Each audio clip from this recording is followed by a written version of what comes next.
भारतीय जहाज पर हमले के बाद से हॉर्मुज़ खाली हो गया है। सीज फायर क्या टूटने की कगार पर है। नमस्कार, आप देख रहे हैं न्यूज़ 18 का डिजिटल प्लेटफॉर्म। मैं हूं आपके साथ श्रुति श्रीवास्तव। हॉर्मुज़ जल डमरू मध्य को एक बार फिर से बंद कर दिया गया है। भारतीय जहाजों पर हमले और ईरान के साथ जारी बातचीत के बीच अमेरिका में हलचल तेज हो गई है। अमेरिकी राष्ट्रपति डोनाल्ड ट्रंप ने शनिवार सुबह व्हाइट हाउस के सिचुएशन रूम में हाई लेवल बैठक बुलाई, जिसमें इस संकट और संभावित समझौते पर चर्चा की गई। स्थिति इसलिए और गंभीर मानी जा रही है क्योंकि मौजूदा युद्ध विराम सिर्फ 3 दिन में खत्म होने वाला है और अभी तक अमेरिका और ईरान के बीच अगली बैठक की तारीख तय नहीं हुई है।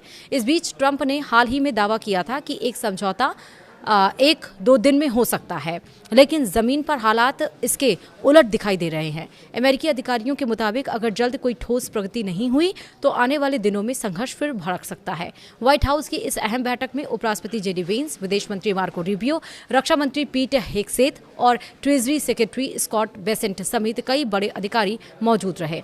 इसके अलावा CIA निदेशक और ज्वाइंट चीफ्स के प्रमुख भी इसमें शामिल हुए। पर्दे के पीछे पाकिस्तान भी इस पूरे घटनाक्रम में अहम भूमिका निभा रहा है। पाकिस्तानी सेना प्रमुख आसिम मुनीर ने इस हफ्ते तेहरान में अमेरिका और ईरान के बीच मध्यस्थता की बातचीत करवाई। ट्रंप ने भी मुनीर और ईरानी पक्ष से फोन पर बात की। ईरान की सुप्रीम नेशनल सिक्योरिटी काउंसिल ने कहा कि अमेरिका ने नए प्रस्ताव दिए हैं जिन पर फिलहाल विचार किया जा रहा है। बातचीत का केंद्र ईरान का परमाणु कार्यक्रम और यूरेनियम भंडार बना हुआ है। दोनों पक्ष इस मुद्दे पर कुछ हद तक करीब आए थे, लेकिन हॉर्मुज़ में अचानक बढ़े तनाव ने हालात को फिर से उलझा दिया है। ट्रंप ने साफ कहा है कि ईरान ब्लैकमेल नहीं कर सकता और अगर समझौता नहीं हुआ तो हालात फिर बिगड़ सकते हैं। उन्होंने यह भी कहा है कि दिन के अंत तक साफ हो जाएगा कि बातचीत आगे बढ़ेगी या नहीं। इसी बीच मध्य पूर्व के दूसरे मोर्चे पर भी तनाव कम नहीं हुआ है। इजराइल ने दक्षिणी लेबनान में येलो लाइन नाम से नई सैन्य सीमा तय करने का ऐलान किया है और इस इलाके में कई हमले भी किए हैं। इजरायली सेना ने दावा किया है कि उसने उन लोगों को निशाना बनाया जो युद्ध विराम का उल्लंघन कर उसकी सेना के करीब आ रहे थे। साथ ही हिजबुल्लाह से जुड़े ठिकानों और एक अंडरग्राउंड सुरंग पर भी हमला किया गया। यह सब ऐसे समय पर हो रहा है जब इजराइल और लेबनान के बीच हाल ही में 10 दिन का युद्ध विराम लागू हुआ है। हालांकि दोनों पक्ष के बयान साफ संकेत दे रहे हैं कि जमीन पर तनाव अभी भी बना हुआ है। ईरान युद्ध में सबसे पहले उसका साथ देने आए चीन के भी जहाज को हॉर्मुज़ से लौटना पड़ गया।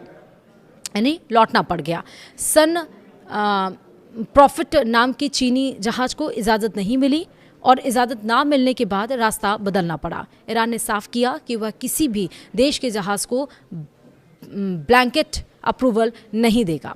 वहीं यानी कि ईरान किसी एक अनुमति पर सारे जहाज़ों को मंजूरी नहीं देगा, बल्कि हर जहाज़ को अलग से परमिशन लेनी होगी। इससे पहले शनिवार को ही भारत के 2 जहाज़ों पर फायरिंग की खबर आई थी। अब चीन के भी जहाज़ को लौटा दिया गया। ईरानी राष्ट्रपति पेज़ेश्कियान ने कहा कि ईरान मौजूदा संघर्ष को सम्मान के साथ खत्म करना चाहता है और किसी भी देश को उसके वैध परमाणु अधिकारों से वंचित करने का अधिकार नहीं है। उन्होंने ये भी कहा कि ईरान युद्ध को बढ़ाना नहीं चाहता और उसके नीति क्षेत्र में शांति, स्थिरता और सुरक्षा बनाए रखने पर केंद्रित है। पेज़ेश्कियान ने कहा, हमने कोई युद्ध शुरू नहीं किया और हम किसी देश पर हमला करने का इरादा नहीं रखते। हम केवल आत्मरक्षा का अधिकार इस्तेमाल कर रहे हैं। इजरायली डिफेंस फोर्स ने दावा किया है कि सीज़फायर लागू होने से ठीक पहले लेबनान में बड़ा सैन्य अभियान चलाया गया। सेना के मुताबिक इस दरमियान हिजबुल्लाह ने 150 से ज़्यादा लड़ाकों को मार गिराया है और करीब 300 सैन्य ठिकानों को निशाना बनाया गया। वहीं IDF ने बताया कि इन हमलों में लॉन्चर, मुख्यालय और हथियारों के भंडार को तबाह किया गया। इस अभियान को रोयरिंग लायन नाम दिया गया था और इसके तहत अब तक 1800 से अधिक हिजबुल्लाह लड़ाके मारे जाने का दावा किया गया है। इसी के साथ ही इसीलिए टेंशन हो गई है क्योंकि 21 अप्रैल को जो सीज़फायर हुआ था तीनों देशों के बीच में वो ख़त्म हो रहा है। इसके पहले मध्यस्थता और आगे बढ़ाई जानी चाहिए, युद्ध खत्म होना चाहिए। लेकिन जिस तरह से स्ट्रेट ऑफ हॉर्मुज़ जो हमेशा से टेंशन ऑफ पॉइंट बना हुआ था, उस पर एक बार फिर से टेंशन हो गई है क्योंकि वहाँ पर ईरान की तरफ से बमबारी की गई है, जिसमें ये भी खबर आई थी कि भारत के भी 2 जहाज़ को यहाँ पर हम नुकसान पहुँचाया गया, लेकिन फिर वो ऑडियो मैसेज था और जहाँ भारत ने भी ईरान को ये बात कही है और कहा है कि आपने ही परमिशन दी थी भारत को तो भारत के जहाज़ों को गुजरने दिया जाए। लेकिन ईरान ने वहाँ पर स्ट्रेट ऑफ हॉर्मुज़ जो 18 अप्रैल को खोलने की बात कह दी गई थी, 24 घंटे के बाद वहाँ पे टेंशन इसलिए हो गई क्योंकि अमेरिका ने साफ तौर पर कहा कि वो अपने युद्धपोतों को नहीं हटाएगा, अभी तक डिप्यूट करेगा। और ईरान कह रहा है कि नहीं, जब तक अमेरिका के युद्धपोत नहीं हटेंगे तब तक ये स्ट्रेट ऑफ हॉर्मुज़ पूरी तरह से नहीं खोला जाएगा।